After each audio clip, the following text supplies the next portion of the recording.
Hi, I'm Eric Siegel. As many of you probably know, and some of you probably don't know, one of the cool things about owning an MTH engine is that you can switch out the sound sets on the engine if it's equipped with Proto Sound 2. And this is free and it's easy to do. So let's say you have an engine and you don't like the sound set on it, or you want to experiment with the sound sets. You can go to MTH's website, download a new sound set, upload it to your engine, and just like that, your engine now sounds completely different. And like I said, it's free and it's easy to do, and that's what we're going to do today. For this demonstration, we're going to use this Rail King CSX SW1500 switcher. It was made in 2006 by MTH, and it's just your ordinary switcher engine with Proto Sound 2. I've weathered this so it looks a little dirty, but other than that, there's nothing special about it.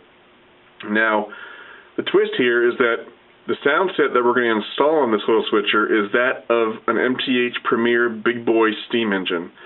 So this little switcher is going to end up sounding like a big boy. Now I'm doing this for two reasons. Number one is just to have a little fun. And number two is to demonstrate just how flexible this sound set functionality is. You can install virtually any sound set you want. So I'm going to show you the extreme of this by installing a big boy sound set in a little SW1500 switcher. Before we get started, there's a few things I want to go over. First of all, not all Proto Sound 2 sound sets will work on every single Proto Sound 2 engine.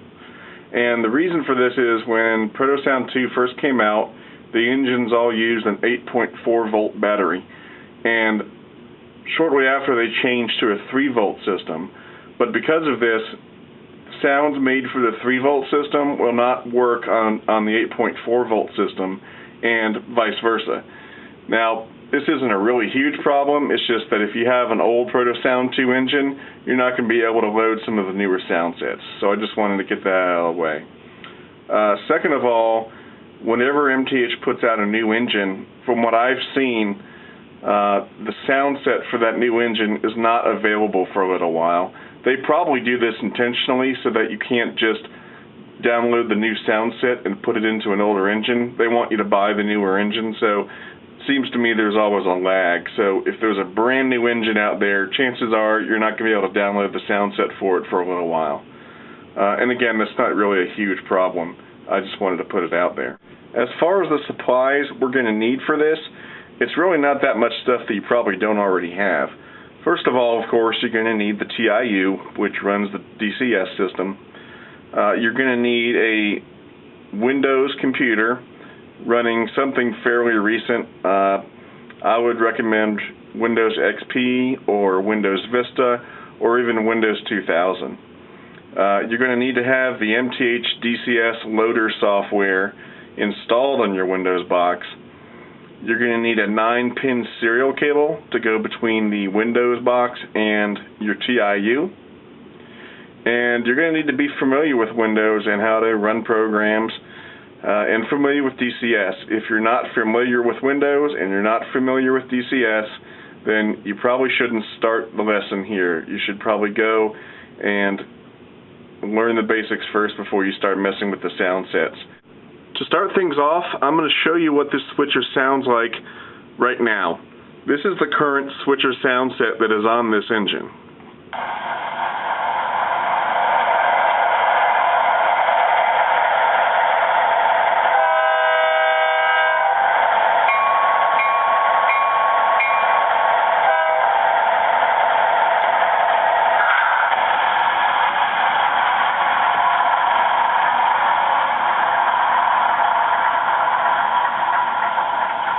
Okay, so that's what this switcher sounds like right now. Now we're going to go put the big boy sound set on this little switcher. To do that, we're going to go underneath the layout where I've got my TIU, my programming track, and my computer, and we'll load the new sound set onto the switcher. Okay, we're underneath the layout now, and right here you'll see I've got my programming track with my little SW1500 switcher on it. Now, a programming track, all it is just a little section of track that you use to program your engines. The reason I have a separate programming track is because that when you have a lot of engines on your layout, programming a single engine becomes difficult because there's interference from the other engine signals, and so it's a lot easier just to have a separate section of track that you can use to program your engines. Now, up here, you'll see one of the main players in today's demonstration, which is the TIU. Now, don't be scared by all these wires going everywhere. This is quite a setup I've got going down here, and incidentally, I'm going to do a separate video later that shows you everything that I've got going on down here. But the important things to note for today is that I've got power coming in on the fixed voltage in 1, and then it's going out on the output side for the fixed 1 to my programming track. I've got an auxiliary power supply on my TIU, which is always a good idea. If you don't have one yet, you should get one. And then I've got a 9-pin serial cable connected to the PC input plug on the TIU, and this goes all the way to my Windows computer and connects to the back of the machine. Over to the right here is where I've got my Windows computer running. And this is where we're going to run MTH's DCS loader software that we're going to use to load and unload sound files to and from the engine. Okay, on the Windows machine here, I've got MTH's DCS loader program on the screen. This is version 2, which is the most recent version that MTH offers, and you can download it from www.protosound2.com. I'll show you that website in just a few minutes.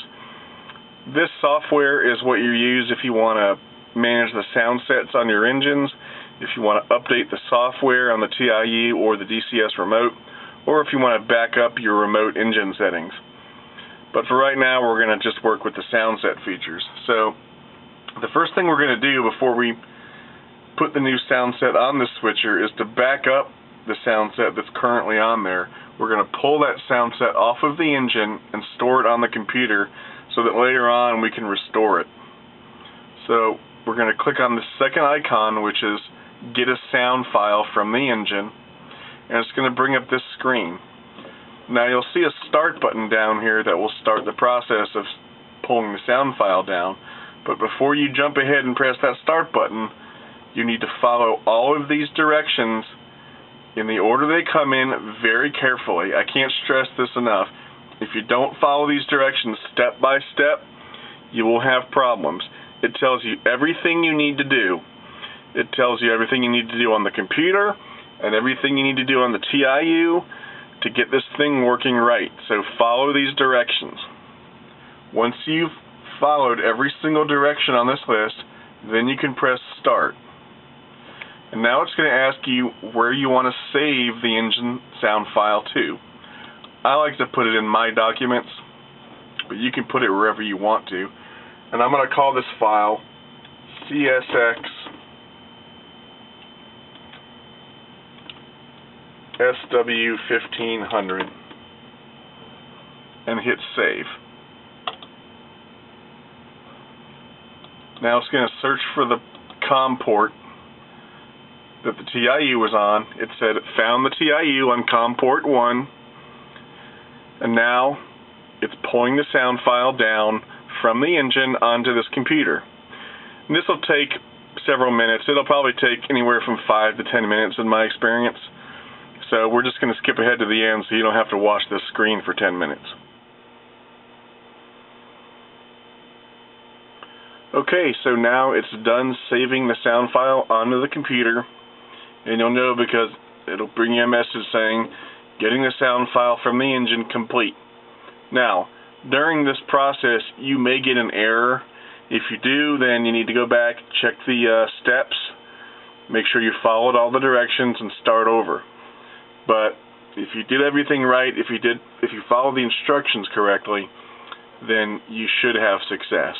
So now that we've saved the sound file on the engine to our computer, we can now download a new sound set from MTH's website, and then we'll install it on this switcher.